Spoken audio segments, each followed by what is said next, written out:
Que la paix de Jésus-Christ soit sur vous tous. Cette vidéo va sûrement en surprendre plus d'un, car je ne vais pas parler de politique, de Troisième Guerre mondiale ou de religion, mais de phénomènes paranormaux. Déjà, ça me permet de casser un peu la routine de cette chaîne en parlant d'autre chose. Et puis, vous allez voir qu'au final, le paranormal n'est pas si éloigné des sujets que je traite d'habitude. Souvent, je parle d'élites sataniques, de psychopathes haut placés qui font par exemple des sacrifices d'enfants pour invoquer des démons, ou encore des grands maîtres francs-maçons qui sont en contact direct avec de puissantes entités démoniaques, et parfois avec Satan lui-même. Il m'arrive aussi de parler de l'Antéchrist, cet homme qui régnera sur le monde à la fin des temps, et qui sera possédé par Satan. Donc vous savez pour un bon nombre d'entre vous que toutes ces choses existent. Et ces vidéos paranormales vont me permettre justement de parler plus concrètement de ces forces spirituelles, bonnes comme mauvaises, qui nous entourent. Et vous allez voir qu'elles jouent souvent un grand rôle dans notre vie, sans que l'on s'en rende forcément compte. Cette vidéo parlera de spiritisme, et de la planche Ouija en particulier. Aujourd'hui, c'est à la mode ce truc-là, surtout chez les plus jeunes. Parfois, lors de soirées, des gens s'amusent à invoquer des esprits car ils trouvent ça fun. Certains y croient, tandis que d'autres veulent tout simplement s'amuser à se faire peur. Sauf que, bien souvent, ils n'ont pas conscience du danger. Ils croient parler par exemple à des proches décédés, alors qu'en réalité ils se font manipuler par des démons. Ça peut même aller jusqu'à la possession. Les conséquences de cette pratique du spiritisme et de la planche Ouija peuvent donc être dramatiques. Dans la première partie de la vidéo, je vous raconterai le témoignage d'une personne anonyme, trouvée sur internet. Bien sûr, il est impossible de vérifier si tout ce que dit cette personne est vrai. Mais sachez qu'il existe un grand nombre de témoignages du même genre. Des milliers de personnes à travers le monde racontent avoir vécu des choses étranges lors de séances de spiritisme. Et ça m'étonnerait qu'elles aient toutes menti. D'ailleurs, vous connaissez tous le film L'Exorciste, je pense. Eh bien, sachez qu'il s'est inspiré d'une histoire vraie. Celle d'un adolescent de 13 ans qui était possédé par plusieurs démons dans les années 50. Il a subi plusieurs exorcismes et à la fin, l'archange Saint-Michel lui-même est intervenu pour le libérer. De nombreuses personnes ont été témoins de cette histoire, et parmi elles se trouvaient des pasteurs évangéliques et des prêtres catholiques qui ont participé à son exorcisme. Comme quoi les protestants et les catholiques sont capables de s'entendre quand il s'agit de combattre Satan, même si au final seuls les sacrements catholiques se sont avérés efficaces. Dans la seconde partie de la vidéo, je donnerai mon avis de chrétien sur ce témoignage, en me basant uniquement sur la théologie de l'Église catholique. Bien sûr, si vous n'êtes pas chrétien et que vous avez d'autres explications à donner, vous pourrez toujours le faire dans les commentaires. Toutes les vidéos seront organisées de cette manière. Une première partie où je raconte une histoire paranormale et une seconde partie où j'essaierai de donner une explication chrétienne, catholique au phénomène. Bref, je pense en avoir fini avec les explications. J'espère que ce nouveau concept de vidéo vous plaira. Si c'est le cas, j'en ferai d'autres de temps en temps. Bon visionnage à toutes et à tous.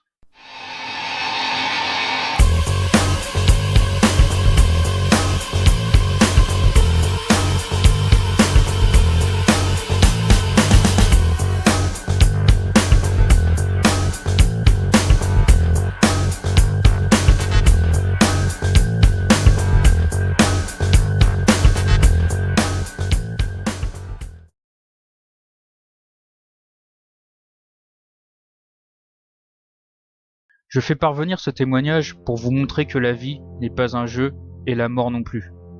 On ne dispose pas des esprits à sa guise, et parfois ils vous le font bien comprendre.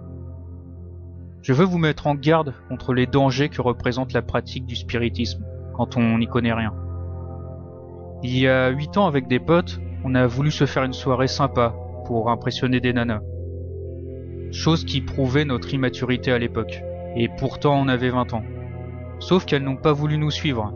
Le lieu où on allait faire la séance était une vieille maison inhabitée depuis des années. Nous étions donc 6 potes, nous n'avions peur de rien, et nous sommes entrés. Nous sommes montés à l'étage pour bien prouver que nous étions des hommes et nous avons disposé la table, le Ouija et le verre. Nous nous sommes réunis autour de la table et nous avons commencé. La phrase typique « Esprit, es-tu là ?» prononcée, j'ai ressenti quelque chose d'étrange, comme un courant d'air froid, mais nous avons poursuivi et commencé à poser des questions. Stupides bien sûr nos questions, pour échauffer un peu l'esprit. Et c'est là que tout a commencé à partir en vrille. Des objets ont commencé à virevolter dans tous les sens avec une incroyable force. Des bruits bizarres se sont fait entendre, comme des gargarismes. Et c'est là qu'une fenêtre s'est ouverte violemment. Et un de mes potes a été projeté du premier étage à travers la fenêtre ouverte. J'ai hurlé et c'est là qu'une vitre a volé en éclats, en énormes morceaux, me transperçant l'avant-bras alors que je tentais de me protéger. Je bénis le ciel d'avoir eu ce réflexe, car je ne suis pas sûr que j'aurais pu vous rapporter ce témoignage si je n'avais pas mis mon bras en avant pour me protéger. Je ne sais pas ce qui s'est passé pour les autres, j'étais trop endolori pour penser à autre chose. Mais je sais que j'en ai entendu un crier « Je te somme d'entrer dans ce verre !» Et l'instant d'après, je me précipitais pour retourner le verre, afin de garder l'esprit prisonnier dedans. Et tout s'est calmé. Nous avons couru jusqu'à une maison pour appeler les pompiers, le maître de la séance étant dans un état de démence et notre pote ayant fait un vol d'un étage. Les pompiers sont arrivés, mais accompagnés de la gendarmerie, alertés par des gens qui ont entendu des vitres éclater et des jeunes hurler.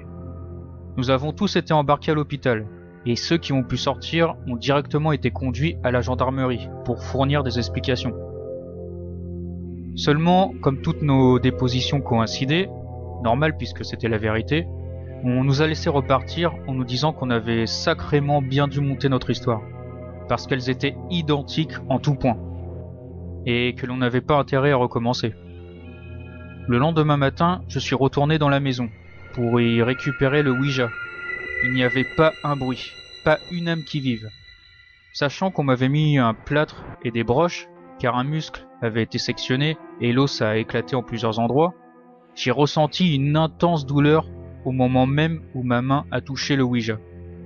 J'ai tenu le verre afin de ne pas le renverser, pour ne pas libérer l'esprit qui se trouvait à l'intérieur. Et j'ai rejoint mes potes au beau milieu d'une forêt. Ils avaient creusé un trou de 3 mètres afin d'y enterrer le jeu, pour que personne ne puisse un jour retourner ce satané verre. Nous l'avons recouvert de terre. Fin de l'histoire. 8 ans plus tard, je n'ai plus mon plâtre ni mes broches. Mais parfois ma cicatrice se boursoufle et c'est comme si elle me brûlait le bras, sans que personne ne sache pourquoi. Ça vient et ça repart sans prévenir. Elle prend une forme légèrement courbée, comme un croissant de lune. Nous faisons tous des cauchemars dont nous n'arrivons pas à nous rappeler. Mais mon amie me dit qu'elle m'entend parfois crier la nuit et même hurler, mais dès mon réveil, je ne me souviens de rien. Mais la cicatrice me dit bien qu'il s'est passé quelque chose dans mes rêves. Elle est comme détendue et chaude, sachant qu'en temps normal, on n'a plus de sensation à l'endroit où on a une cicatrice. Chez moi, c'est tout l'inverse. Mon pote qui a volé par la fenêtre a un léger traumatisme crânien et s'en est sorti avec des bleus et des égratignures. Il a eu de la chance. Les autres n'ont eu que des égratignures. Quant au maître de séance, si vous voulez le voir, il est dans un hôpital psychiatrique. Il s'est coupé du monde. Il ne nous parle plus, il ne mange plus, il ne dort plus s'il ne prend pas des somnifères puissants. Il a tenté de se pendre 2 fois car il préférait mourir que d'avoir à vivre tous les jours dans la peur que l'esprit le persécute sans cesse. Il connaît le nom de l'esprit qui nous a attaqués, mais il ne veut pas le dévoiler car il dit que s'il parle, l'esprit le tuera, puisqu'il est avec lui enfermé dans sa chambre d'hôpital. Il est en institut depuis 7 ans, et je pense que jamais il n'en sortira. Il vit dans son monde, il n'a plus conscience de la réalité. Il est tellement drogué qu'il ne sait plus ce qu'il raconte. Pour lui, l'esprit est toujours présent, et nous ne l'avons pas renvoyé d'où il venait. Allez savoir si c'est vrai. Voilà pour mon témoignage. J'espère pouvoir dissuader des personnes de pratiquer des choses dont elles ignorent le pouvoir et la force. C'est dangereux quand on ne sait pas les conséquences qu'ont certains actes. Ne mettez pas vos vies en jeu pour un grand frisson, car c'est à jamais que vous en serez marqué. Je sais de quoi je parle. Il ne se passe pas un seul jour sans que je ne pense à ce que nous avons vécu. Et je peux vous dire que je suis bien content d'être encore en vie pour vous mettre en garde des dangers que peut apporter le spiritisme, ou toute pratique touchant au paranormal, quand on ne le maîtrise pas correctement. Pensez-y. Voilà, donc c'est un témoignage très fort et ce n'est malheureusement pas le seul. Un nombre incalculable de personnes se retrouvent possédées par des entités maléfiques lors de séances de spiritisme. C'est une réalité. Alors maintenant, on va essayer de voir quelle est cette entité qui s'en est pris à ces jeunes et qui les possède encore aujourd'hui. Je vais me baser, comme je l'ai dit, sur la théologie catholique, mais aussi sur mon analyse personnelle, car il existe des entités spirituelles qui ne sont pas encore reconnues officiellement par l'Église.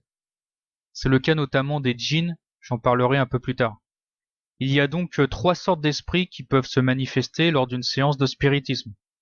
On va commencer par les moins dangereux. Ce sont les esprits humains, les fantômes si vous préférez. Ces entités sont le plus souvent des âmes errantes de personnes qui n'ont pas encore accepté de rejoindre la lumière, c'est-à-dire le Christ. Soit parce qu'elles sont encore attachées à quelque chose sur Terre, comme, je sais pas moi, un bien matériel ou des personnes qu'elles aiment, mais certaines âmes errent aussi sur Terre parce qu'elles ne veulent pas affronter le jugement du Christ. Elles ont dû faire beaucoup de mal dans leur vie, et à cause de ça, elles ont peur d'être rejetées par Jésus-Christ.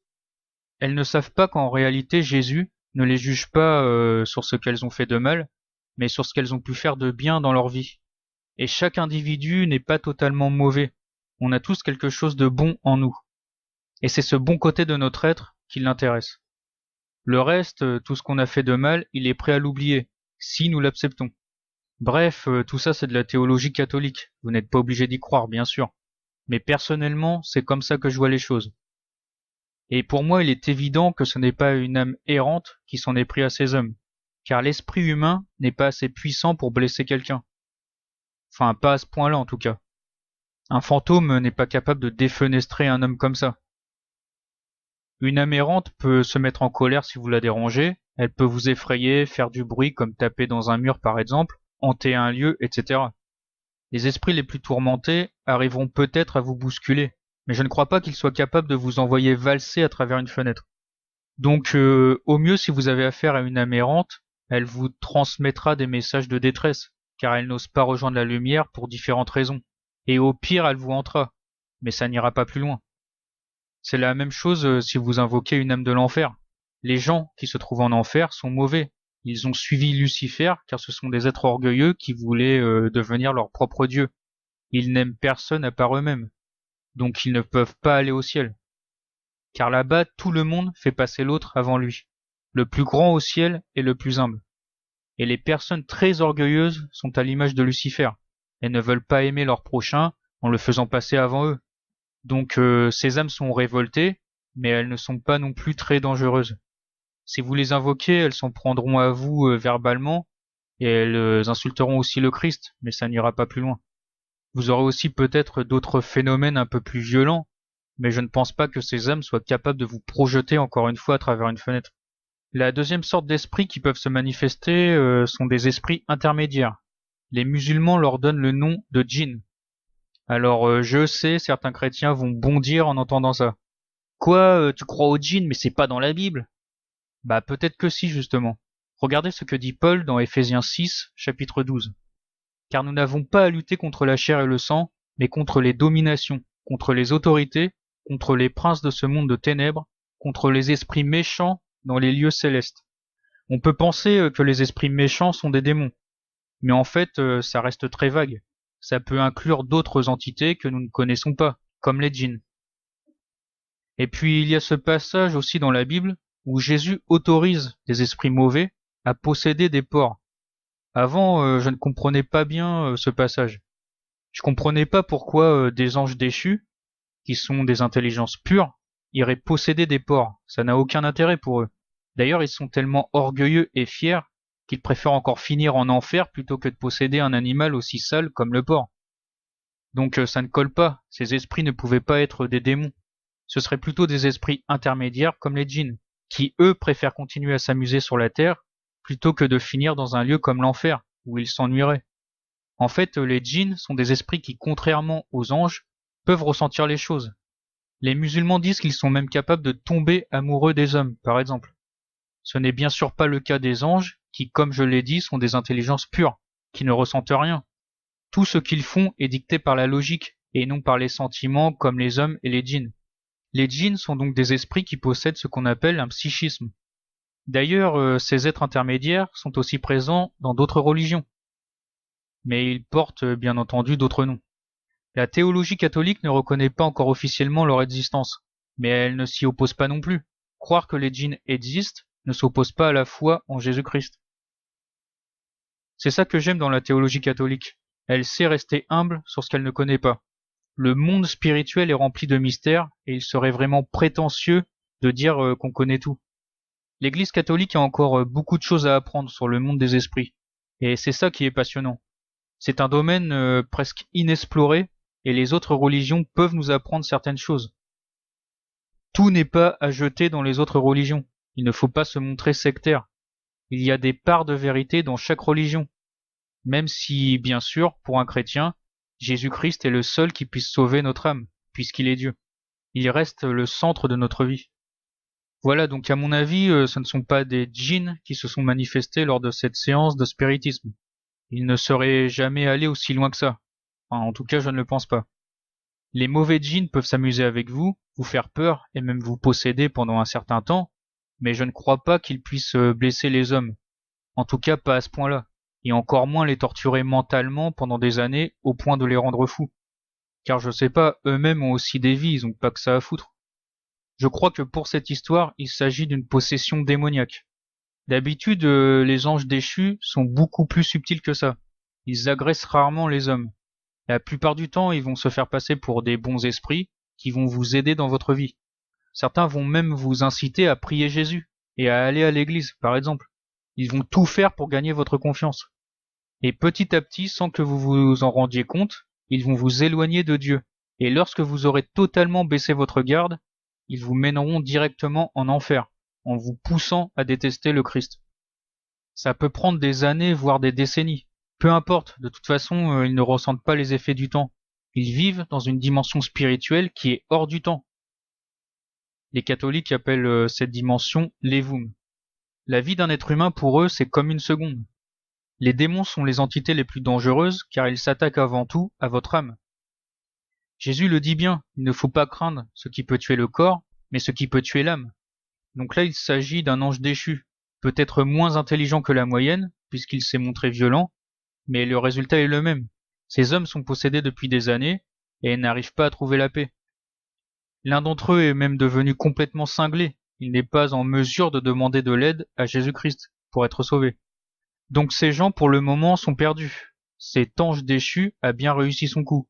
Il les a complètement détruits spirituellement et moralement. C'est beaucoup plus violent que l'attaque d'un djinn ou d'un fantôme, selon moi. J'en conclus donc en disant que l'origine de ce phénomène est démoniaque.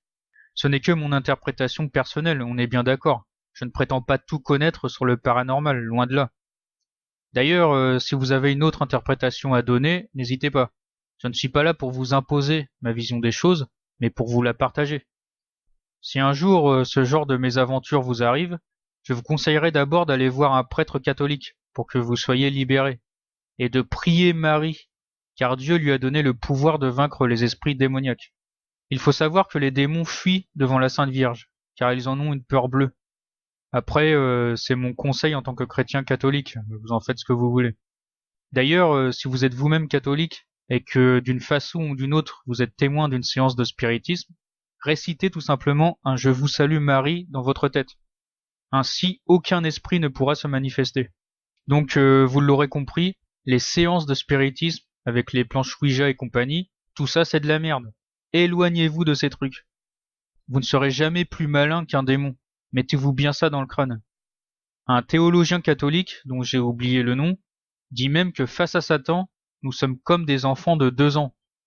Leur intelligence est donc beaucoup plus développée que la nôtre. Si vous avez une planche de Ouija chez vous, jetez-la au feu. Aujourd'hui, nos élites sataniques nous font croire que tout ça, ce n'est qu'un jeu. Ils vendent des planches Ouija à nos enfants comme si c'était des jeux de société. Et le pire, c'est que ça devient une mode. Les gosses ont vu Harry Potter ou leur héros préféré faire du spiritisme, et du coup ils veulent faire la même chose. C'est normal, ce ne sont que des enfants. C'est aux parents de prendre conscience du danger lié au spiritisme, et de ne surtout pas offrir ces jeux, entre guillemets, à leurs enfants. Aujourd'hui, on a oublié l'existence de ce monde spirituel. Mais nos ancêtres, eux, croyaient en ces choses-là, et s'en méfiaient beaucoup. Ils connaissaient la puissance de certains esprits. Voilà ce que je pouvais dire sur ce phénomène. J'ai encore énormément de choses à apprendre en théologie catholique. Je suis loin de maîtriser toutes les connaissances. Mais en tout cas, je pense être dans la vérité en vous disant de vous éloigner le plus possible du spiritisme. J'espère en tout cas que cette vidéo vous aura plu. Dites-moi dans les commentaires ce que vous en avez pensé et si vous voulez que je réitère l'expérience à l'avenir ou pas. Que Dieu vous bénisse.